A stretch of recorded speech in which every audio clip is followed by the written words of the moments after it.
ഇറങ്ങിപ്പോകുമ്പോൾ ശ്രദ്ധിച്ചിരുന്നോ?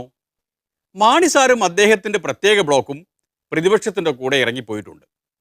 ജനപക്ഷത്തെ PC George ആണെങ്കിൽ അവിടെ ഇരുന്ന് ഇടയ്ക്കിടെ കൈ ഉയർത്തി കാണിക്കുന്നുണ്ട്. BJP MLAയും ഇറങ്ങിപ്പോയിട്ടുണ്ട്, പ്രതിപക്ഷത്തിൻ്റെ കൂടെയല്ല, ഒറ്റയ്ക്ക്. ഈ സർക്കാർ ഈ ഒരു കറുത്ത സംഭവത്തിൻ്റെ അടിസ്ഥാനത്തിൽ പൂർണ്ണമായ ബഡ്ജറ്റ് ചോർന്നുപോയി, അതിന് സാഹചര്യമുണ്ടായി എന്നുള്ളതിൻ്റെ അടിസ്ഥാനത്തിൽ ഈ സർക്കാരിന് തുടർന്ന് ഭരിക്കാൻ അവകാശമില്ല, രാജിവെച്ച് ഒഴിയണം എന്നാണ് ഞാൻ ആവശ്യപ്പെടുന്നത്. സർക്കാർ തന്നെ രാജിവെക്കണമെന്നാണ് രാജേട്ടൻ്റെ ആവശ്യം. തോമസ് ഐസക്ക് മാത്രം രാജിവെച്ചാൽ പോരാ, പിണറായി വിജയൻ തന്നെ രാജിവെക്കണം എന്ന്. പോട്ടെ, മുഖ്യ പ്രതിപക്ഷം എന്തു പറയുന്നു എന്ന് നോക്കാം.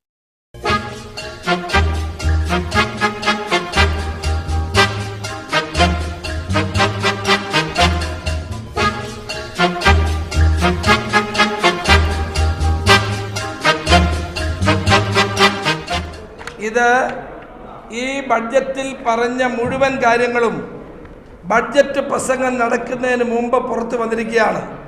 കേരളത്തിൻ്റെ ചരിത്രത്തിൽ ഇതുപോലെ ബഡ്ജറ്റ് ലീക്ക് ചെയ്ത് പുറത്തു വന്നിട്ടില്ല. ചരിത്രത്തിൽ ഇതിനു മുൻപ് ഇങ്ങനെ ഉണ്ടായിട്ടില്ല എന്നൊന്നും പറയണ്ട, ഇതിനു മുൻപും ഉണ്ടായിട്ടുണ്ട്. ഏറെയൊന്നും പുറകോട്ട് പോകണ്ട, മാണിസാറിൻ്റെ കാലത്തുണ്ടായിട്ടുണ്ട്. 2012 ഉണ്ടായത് ബജറ്റിൻ ബ്രീഫിൻ്റെ ഒരു പേജ് പ്രസ്സിൽ നിന്ന് പോയി എന്നതിൻ്റെ പേരിലാണ് ബഹളം മുഴുവൻ ഉണ്ടായത്. ബജറ്റിൻ ബ്രീഫ് അത് സ്ഥിതിവിവര കണക്കുകൾ മാത്രമാണ്, ടാക്സ് സംബന്ധിച്ചിട്ടുള്ള കാര്യങ്ങളൊന്നുമില്ല. ഇത് മുഴുവൻ ബജറ്റും പോയി, നികുതി സംബന്ധിച്ച കാര്യങ്ങളും പുറത്തു പോയിരിക്കുകയാണ്. ഇന്നത്തെ രാവിലത്തെ പത്രത്തിൽ അടിച്ചു വന്നു. ഒരു പത്രത്തിൽ പത്രപ്രവർത്തക പെൻഷൻ വർദ്ധിപ്പിക്കുന്ന കാര്യം വാർത്തയായിട്ടുണ്ടായിരുന്നു.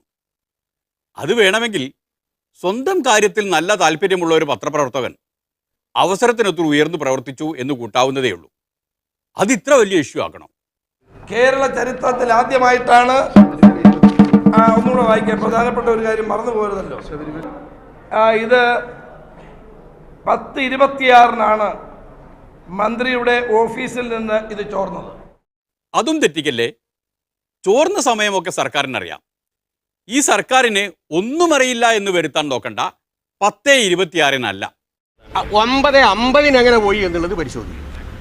9:50 യഥാർത്ഥത്തിൽ ഇത് സാങ്കേതികമായി കഴിഞ്ഞതിന് ശേഷമാണ് കൊടുക്കേണ്ടത്. ബഡ്ജറ്റ് അവതരിപ്പിച്ച് കഴിഞ്ഞതിന് ശേഷമാണ് സാങ്കേതികമായി കൊടുക്കേണ്ടത്. അതിൻ്റെ ഒരു 10-15 മിനിറ്റ് മുമ്പേ പോയി എന്നുള്ളതാണ് അതിൻ്റെ അകത്തുള്ള പ്രശ്നം. അതെങ്ങനെ പോയി എന്നുള്ളത് പരിശോധിക്കും. എന്തായാലും പ്രതിപക്ഷ നേതാവ് പറഞ്ഞത് ശരിയാണ് എന്ന് ഈ സർക്കാർ സമ്മതിച്ചു തരില്ല. മന്ത്രിയുടെ ഓഫീസിൽ നിന്നാണ് ഇത് ചോർന്നിട്ടുള്ളത്. ഇത് വളരെ ഗൗരവതരമായ ഒരു കാര്യമാണ്. ബഡ്ജറ്റ് എന്ന് പറഞ്ഞാൽ അതിനൊരു സാങ്ക്ടിറ്റി ഉണ്ട്, പവിത്രതയുണ്ട്. ആ പവിത്രത നഷ്ടപ്പെട്ടിരിക്കുന്നു. അതുകൊണ്ട് ധനകാര്യമന്ത്രി ആ സ്ഥാനത്ത് തുടരാൻ അർഹനല്ല. എൻ്റെ പൊന്ന് എന്നാലും പറഞ്ഞ മനസ്സിലായിരുന്നു. ധനകാര്യമന്ത്രി ഇതിൻ്റെ ധാർമ്മിക ഉത്തരവാദിത്തം ഏറ്റെടുത്ത് അദ്ദേഹം ധനകാര്യ മന്ത്രിസ്ഥാനം രാജിവെക്കുകയാണ് വേണ്ടത്.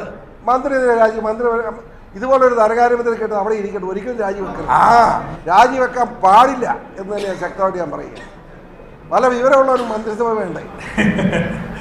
കൊള്ളാവുന്ന ഒരു മന്ത്രി ഇരിക്കുക അവിടെ. അങ്ങനെ ചാടിച്ചു വിട്ടിട്ട് ഗവൺമെന്റ് മോശമാക്കണം. അച്ചായൻ്റെ പോയിന്റ് കറക്റ്റ്. വിവരമുള്ള ഒരാളെങ്കിലും ഒരു മന്ത്രിസഭയിൽ വേണ്ടേ? ഇവിടെ ഇപ്പോൾ അങ്ങനെ ഒരൊറ്റ ആളേ ഉള്ളൂ, തോമസ് ഐസക്ക് മാത്രം. ആ ഹൈലൈറ്റ്സ് സാധാരണഗതിയിൽ ബഡ്ജറ്റ് പ്രസംഗം നടന്നുകൊണ്ടിരിക്കുമ്പോൾ തന്നെ വിഷ്വൽ മീഡിയയിലെല്ലാം പ്ലേ ചെയ്യുന്നവയാണ്, അതിനുവേണ്ടി തയ്യാറാക്കിയിട്ടുള്ളതാണ്.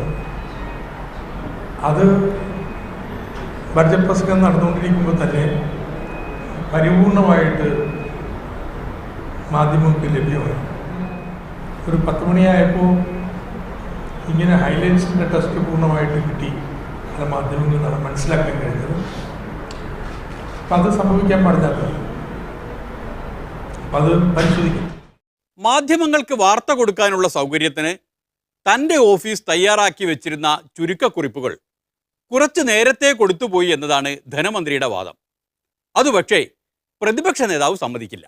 കേരളത്തിന്റെ ചരിത്രത്തിൽ ഒരിക്കലും ഉണ്ടാകാത്ത ഗുരുതരമായ പ്രശ്നമാണ് ഇവിടെ ഉയർന്നു വന്നിരിക്കുന്നത്.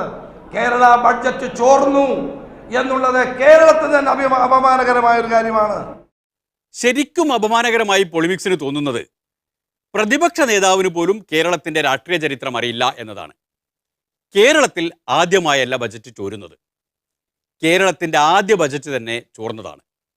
1957 ജൂൺ 7-നാണ് EMS മന്ത്രിസഭയിലെ ധനകാര്യമന്ത്രി C. അച്യുതമേനോൻ ആദ്യ ബജറ്റ് അവതരിപ്പിച്ചത്.